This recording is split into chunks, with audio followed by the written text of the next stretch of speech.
मानस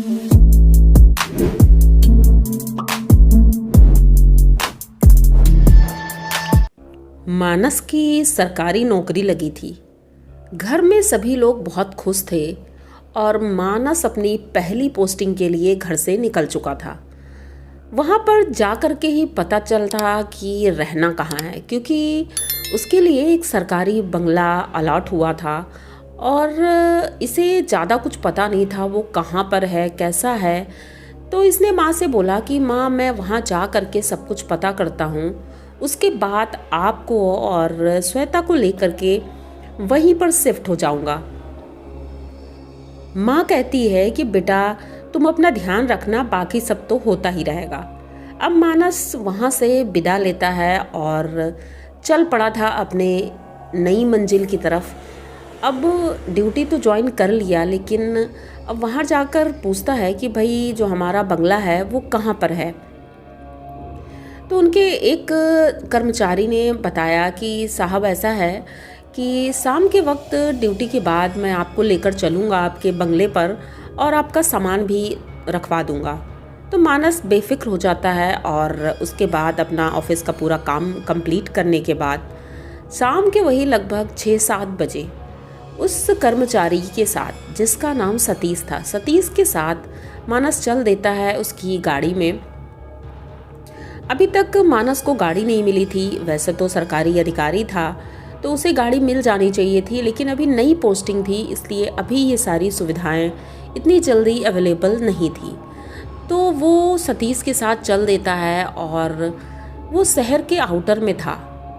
ये बात मानस को थोड़ा अजीब लगी कि इतनी दूर होगा तो वहाँ से ऑफिस आने में बहुत दिक्कत होगी, लेकिन चलो कोई बात नहीं, नया शहर है और नई जगह है, कैसे रहेंगे यहाँ पर, ये सारी चीज़ें तो रहकर ही पता चलेगा। फाइनली दूर से इसे बंगला दिखने लगा था और सतीश ने बताया कि साहब यही बंगला है और वैसे भी मुझे लेट हो रहा है तो मैं चलता हूँ, आप अंदर चले जाइए, कल सुबह मैं आपसे मिलता हूँ। अब मानस कहता है कि अंदर कौन है, किससे मिलना है, कोई सिक्योरिटी गार्ड है? तो सतीश ने बताया कि हाँ, अंदर एक सिक्योरिटी गार्ड है, आप जैसे ही जाएंगे आपको वो मिल जाएगा। अब मानस कहता है चलो ठीक है, आप जाओ और मैं उनसे मिल लेता हूँ।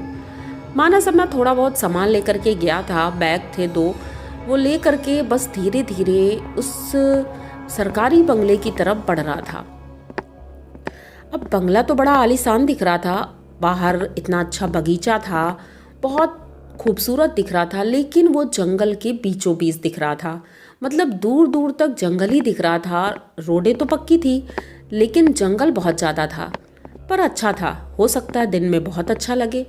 यही सोचते सोचते मानस चल रहा था, तभी उसे महसूस हुआ कि जैसे उसके साथ में कोई चल रहा है। ये इधर उधर देखता है लेकिन कोई दिखाई नहीं देता है। तो अपने बंगले की तरफ जब जा ही रहा था तो उसने देखा दूर एक बूढ़ा आदमी गेट के पास बैठा हुआ है। तो ये समझ गया शायद ये यहाँ का सिक्योरिटी गार्ड है। बस जाते ही उससे मिलता है और कहता है, काका मैं मानस हूँ और ये बंगला मेरे नाम अलॉट हुआ है, तो क्या आपके पास चाबी है? तो वो कहता है हाँ बेटा, चाबी मेरे पास है और चलो मैं तुम्हें बंगला दिखा देता हूँ। मेरे पास कागज आया था और मैंने देखा था, उसमें तुम्हारा फ़ोटो भी था। वो बड़ी गौर से मानस का चेहरा देख रहा था। मानस ने भी उसका चेहरा देखा, उसके चेहरे में इतनी सारी झुर्रियाँ पड़ी थी, मतलब बहुत बुजुर्ग हो चुका था। तो बस अंदर चलते चलते मानस ने उससे कहा कि काका आप इतने बुजुर्ग हो गए हैं, अभी भी जॉब कर रहे हैं, आपको तो रिटायर हो जाना चाहिए। तो कहते हैं बेटा मेरा घर पे कोई नहीं है, मैं अकेला ही हूँ और जो मेरे बेटे हैं वो छोड़ करके विदेश चले गए हैं, तो घर में अकेला रहकर मैं क्या करूँगा, इसलिए ये जॉब करता हूँ। मानस कहता है चलो ठीक है। अब ये अंदर जाता है तो देखता है कि बंगला बहुत ही ज़्यादा आलीशान है, सारी सुख सुविधाएं हैं और साफ़ सफाई भी बहुत अच्छी है। तो ये बस अंदर जाते ही हॉल में जो सोफ़ा पड़ा था वहीं किनारे अपना बैग रखता है और सोफ़े में आराम से बैठ जाता है। काका कहते हैं कि ठीक है मैं पानी लेकर आता हूँ, और वो जाते हैं उनके लिए पानी लेकर आते हैं। मानस पानी पीते पीते बोलता है काका आप यहीं पर सोएंगे ना? तो वो कहते हैं हाँ, बाहर मेरा रूम बना है, मैं वहीं पर रहता हूँ, अगर आपको कोई ज़रूरत हो तो आप मुझे बुला लीजिएगा। मानस कहता है ठीक है। अब वो चले जाते हैं। खाने के लिए पूछते हैं तो मानस कहता है कि मैं खाकर आया हूँ आज तो, और कल से देखते हैं किसी होटल में या कहीं पर कुछ टिफ़िन वगैरह लगवा लेंगे, या कोई खाना बनाने वाली मिल जाए, क्योंकि कुछ दिनों में तो मेरी फैमिली आ जाएगी तो कोई दिक्कत नहीं रहेगी। काका कहते हैं ठीक है। अब काका चले जाते हैं। अब मानस दरवाज़ा बंद करता है और बेडरूम में जाता है और नहा धोकर फ्रेश होकर बस अपने रूम में आया ही था कि उसने देखा उसका बैग खुला हुआ है, सारा सामान बिखरा हुआ है। पर उसने तो अभी तक बैग खोला ही नहीं था, सिर्फ एक बैग से टॉवल निकाली थी और उसके बाद उसने बैग बंद कर दिया था। तो बैग किसने खोला? उसने कहा हो सकता है कि यहाँ पर बंदर वगैरह आए हों और वही अंदर होंगे। इधर उधर देखता है लेकिन कोई दिखता नहीं है, थोड़ा अजीब था। लेकिन मानस कुछ समझ नहीं पा रहा था आखिर ये क्या है। वैसे भी आज वो बहुत ज़्यादा थका हुआ था, क्योंकि घर से आना, फिर ड्यूटी करना, उसके बाद यहाँ तक आना। तो उसने सोचा कि बस चलो अब थोड़ी देर आराम करता हूँ, क्योंकि 10 बज चुका था, 11 बजने वाला था। तो उसने सोचा कि अब बस सो जाऊँगा, सुबह देखते हैं जो भी होगा। ये चुपचाप लेट जाता है और बगल में अलार्म घड़ी लगा लेता है कि सुबह 6 बजे उठना है। अब उसे नींद आ ही गई थी। 12:30 बजे के आसपास उसे महसूस होता है कि कोई बात कर रहा है। बात करने की आवाज़ ऐसी आ रही थी जैसे दो लोग आपस में बात कर रहे हैं। तो वैसे भी सरकारी ऑफिसर था तो उसके कान तो अलर्ट होने ही थे। वो उठता है और सुनने की कोशिश करता है आखिर कौन बात कर रहा है। इधर उधर देखता है पर दिखाई कोई नहीं दे रहा था। ये बात मानस को थोड़ा खटक रही थी। उसने सोचा कहीं ऐसा तो नहीं है जो सिक्योरिटी गार्ड है उससे मिलने कोई आया हो। एक बार खिड़की से झांक कर देखता है तो सिक्योरिटी गार्ड का जो रूम था उसका दरवाज़ा भी बंद था। तो आखिर फिर कौन था? ये सोचते सोचते वो फिर से अपने बेड पर आकर बैठता है। बस बगल में रखा हुआ ग्लास का पानी उठाया ही था कि दरवाज़ा अपने आप धीरे धीरे खुलता है। अब मतलब मानस के तो पानी गले में ही जैसे फंस गया हो कि दरवाज़ा अपने आप कैसे खुल सकता है। फिर एक बार इसने दिमाग लगाया, हो सकता है दरवाज़ा ढीला हो। तो ये उठता है, पानी पीते पीते जाता है, दरवाज़ा बंद कर देता है, कुंडी लगा देता है, जबकि घर में अकेला है लेकिन कुंडी लगा देता है और आकर बैठ जाता है। फिर देखता है दरवाज़ा फिर से अपने आप खुल जाता है। ये बहुत ही ज़्यादा डरावना था, क्योंकि कुंडी लगाने के बाद दरवाज़ा अपने आप कैसे खुल जाएगा। ये तुरंत उठता है, दरवाज़ा खोल करके बाहर जाता है, इधर उधर देखता है। अब उसे किसी के दौड़ने की आवाज़ आ रही थी, जैसे एक लंबी सी लॉबी थी, उस लॉबी से कोई दौड़ करके नीचे सीढ़ियों से होते हुए गेट तक जा रहा है, पर दिखाई कोई नहीं दे रहा है। थोड़ी देर बाद मानस बस सीढ़ियों से उतरते हुए नीचे जाता है गेट के पास और सोचता है कि देखते हैं गेट खुला है या बंद है। तो देखता है कि गेट तो बंद है। फिर वो निकल करके कहाँ गई?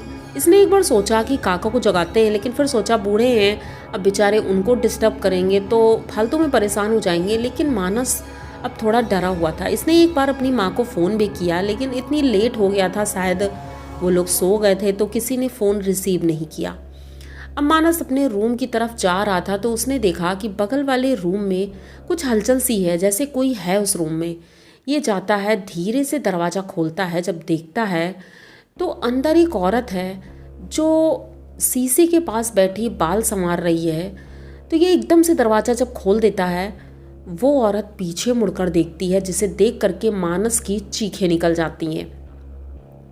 वो औरत इतनी भयानक दिख रही थी, उसके बाल इतने लंबे लंबे थे, ज़मीन को छू रहे थे, और उसका चेहरा जैसे पिघल रहा हो, पर बालों में वो कंघी कर रही थी। मानस वहाँ से भागते हुए नीचे जाता है गेट के पास, और अब तो वो सोच रहा था मैं काका को ज़रूर जगाऊंगा, उनसे पूछूंगा आखिर ये कौन है, कहाँ से आया है, और ऐसी मतलब क्या है ये सब। तो ये काका के रूम का दरवाज़ा नॉक करता है, पर कोई खोल नहीं रहा था। काफ़ी देर नॉक करने के बाद जब उसका ध्यान जाता है तो नीचे ताला लगा था। ऐसा कैसे हो सकता है? काका ने कहा था कि वो अपने रूम में रहेंगे, पर रूम में ताला। अब ये वहाँ से भागना शुरू करता है, मेन गेट से बाहर निकल करके थोड़ी दूर आगे जाता है तो वहाँ एक दूसरा बंगला था। उस बंगले के दरवाजे पर पहुँच करके उनका बेल बजाते हैं उनके गेट पर। तो अंदर से उनके जो साहब थे दूसरे वो निकल कर आते हैं और पूछते हैं कि अरे मानस सर आप यहाँ। तो मानस सर बोलते हैं कि मतलब वो कुछ बोल ही नहीं पा रहे थे। ये देख करके वो सर बोलते हैं आखिर क्या बात हो गई, आइए अंदर आइए। मानस अभी भी कुछ बोल नहीं पा रहे थे।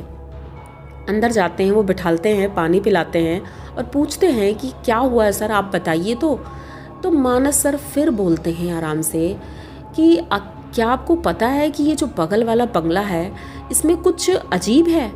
तो वो कहते हैं हाँ मैंने सुना तो था कि यहाँ पर कुछ अजीब अजीब सी घटनाएं होती हैं। कहते हैं कुछ सालों पहले यहाँ पर एक ऑफिसर आए थे और उनकी वाइफ थी। उनकी वाइफ ने यहाँ पर सुसाइड किया था। उसके बाद से इस बंगले में कोई रहा नहीं है। कई सालों से ये खाली ही पड़ा है और शायद आप पहले इंसान हैं जो यहाँ रहने आए हैं। तो मानस कहते हैं हाँ मतलब हो सकता है ऐसा कुछ हो, लेकिन यहाँ पर जो सिक्योरिटी गार्ड था पता नहीं अचानक वो भी कहाँ चला गया। तो वो कहते हैं कौन सा सिक्योरिटी गार्ड। तो कहते हैं अरे एक बूढ़े काका थे, वो वहीं पर रहते थे, तो उन्होंने ही हमें रूम दिखाया था, पूरा बंगला दिखाया था। तो वो कहते हैं अरे सर वहाँ पर कोई सिक्योरिटी गार्ड नहीं है, क्योंकि जो सिक्योरिटी गार्ड होता है वो शाम को 5 बजे चला जाता है, सुबह ही 6 बजे के आसपास वो आएगा। तो आपको शायद सिक्योरिटी गार्ड कोई मिला ही नहीं होगा। तो मानस कहते हैं ऐसा हो ही नहीं सकता है क्योंकि काका मुझे मिले थे। अब इस बात को मानस बिल्कुल मानने को तैयार नहीं था कि वहाँ पर कोई सिक्योरिटी गार्ड नहीं था। अब ये चुपचाप वहीं बैठे रहते हैं, उन सब की बातें सुन रहे थे, लेकिन मानस का दिमाग कुछ काम ही नहीं कर रहा था। ये अब सोच रहे थे कि मैं उस बंगले में जाऊंगा कैसे। सुबह होने का इंतज़ार करते हैं। वो कहते हैं कि ठीक है आज रात आप हमारे घर ही पे रुक जाइए, सुबह देखते हैं क्या होगा।